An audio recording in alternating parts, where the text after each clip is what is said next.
भगवान भोले शंकर का नाम प्रयोग कर एक एक ठग, महाठग मदारी जो ठग विद्या से लोगों को ठग रहा है, उसको पता नहीं चला कि उसकी सभा में, ठगी की सभा में जो लोग आएंगे, कितने लोग आएंगे और उनके साथ क्या होने वाला है। मर गए ना लोग, ये ऐसे मरते रहेंगे।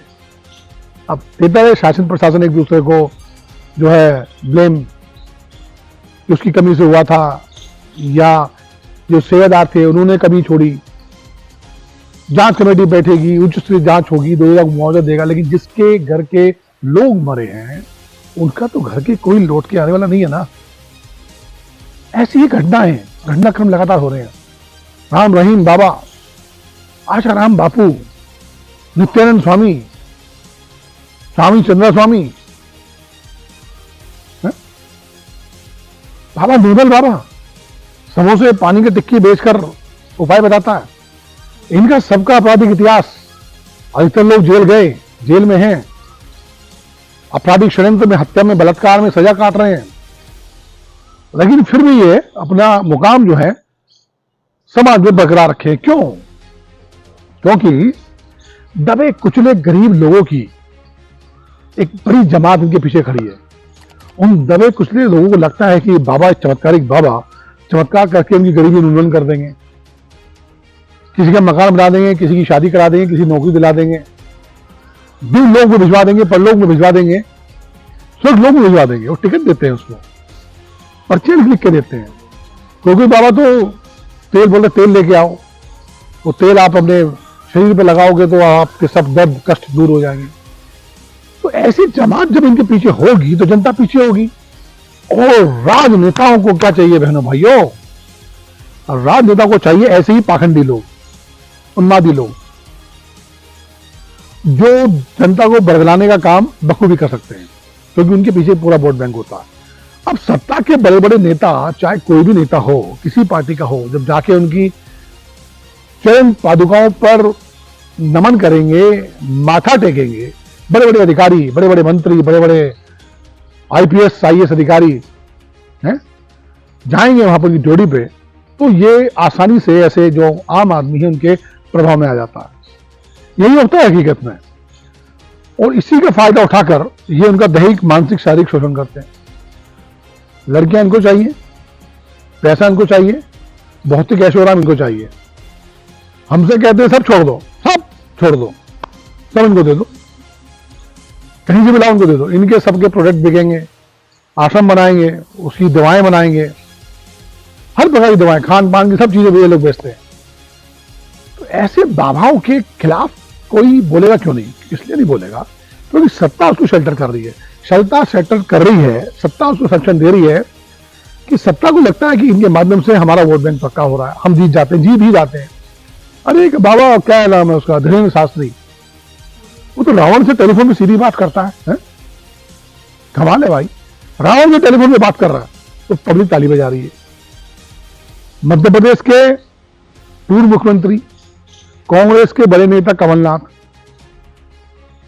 और चौहान साहब, मामा जाके पैर छूते हैं बहनों भाइयों उनके।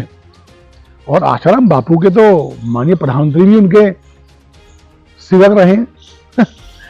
तो ऐसे लोग जब वहां जाएंगे तो ये घटनाक्रम होते रहेंगे। जांच हो जाए, उसके बाद जांच हो जाए, मुआवजा मिल जाए, लेकिन ये प्रक्रिया निरंतर चलती रहती है, घटित होती रहती है।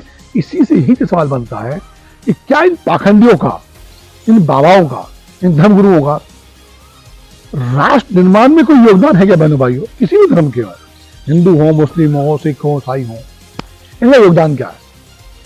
मैं ये नहीं कह रहा कि सभी बाबा ऐसे होते हैं, बहुत अच्छे लोग हैं।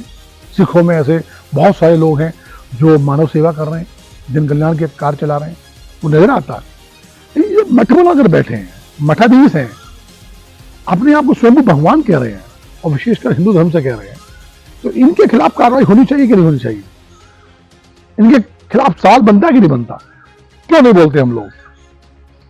क्योंकि एक उम्मीद, झूठी उम्मीद, झूठे सपने ये लोग दिखाते हैं, बेचते हैं, उसको अलंकृत करते हैं और वो आपसे हवन कुंड में आहुति दिलवा देते हैं।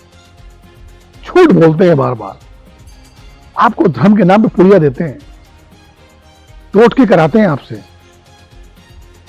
बहुत सारी बीमारियां मनोवैज्ञानिक होती हैं। आप उस बीमारी को अगर वास्तव में ठीक करना चाहो तो स्वयं ठीक कर सकते हो। बाबा जानते हैं कि 90% बीमारियां फालतू की होती हैं। किसी की ठीक हो जाती है, उसका प्रचार प्रसार कर देता है। लेकिन क्या वर्तमान सत्ता इसकी दोषी नहीं है? दोषी है भाई, दोषी है। आप नहीं कह सकते कि हिंदू की सरकार है। सवाल हिंदू सरकार का नहीं, सवाल है मानवता का, सवाल है सनातन धर्म का। सनातन धर्म के नाम पर ये लोग मजाक उड़ाने वाले पाखंडियों के खिलाफ कार्रवाई होनी ही चाहिए, होनी ही चाहिए। लेकिन इस डिबेट को ले जाएंगे अब हिंदू मुस्लिम पर कि जी वहां होता है तो आप जहां नहीं बोलते हो, वहां बोलते हैं तो वहां नहीं बोलते हो। क्या अन्य धर्मों में नहीं होता? होता है, पर इतना नहीं होता, ये सब नहीं होता। अन्य धर्मों में कोई आदमी अपने आप को भगवान घोषित नहीं कर सकता, ईश्वर घोषित नहीं कर सकता, गॉड नहीं कह सकता, अल्लाह नहीं कह सकता। कत्लेआम हो जाएगा हाथों हाथ। पर यहां तो नए भगवानों का पर्दापरण हो रहा है। अरे भारतीय प्रधानमंत्री बोल रहे हैं, वो बायोलॉजिकल नहीं है। उनकी ईश्वर से बात होती है, कमाल है यार, ईश्वर से बात होती है, बायोलॉजिकल नहीं है। तो कहां से आ गए आप? बायोलॉजिकल नहीं है तो मां का नाम क्या है? फिर क्यों मां के पास जाते हो, क्यों बाप के पास जाते हो? बायोलॉजिकल नहीं है, फिर चाय काहे बेची? मगरमच्छ से खेलते थे। कुछ भी झूठ चल रहा है। जब देश का मुखिया झूठ बोलेगा तो ऐसे पाखंडियों का जमवाड़ा तो लगेगा, ये आप समझ लीजिए। और यही से सवाल बनता है कि आप कब बोलेंगे। सवाल बनता है कि नहीं बनता है? सवाल तो बनता है। नमस्कार, मैं रामकुमार शर्मा, एडवोकेट, मेरठ से।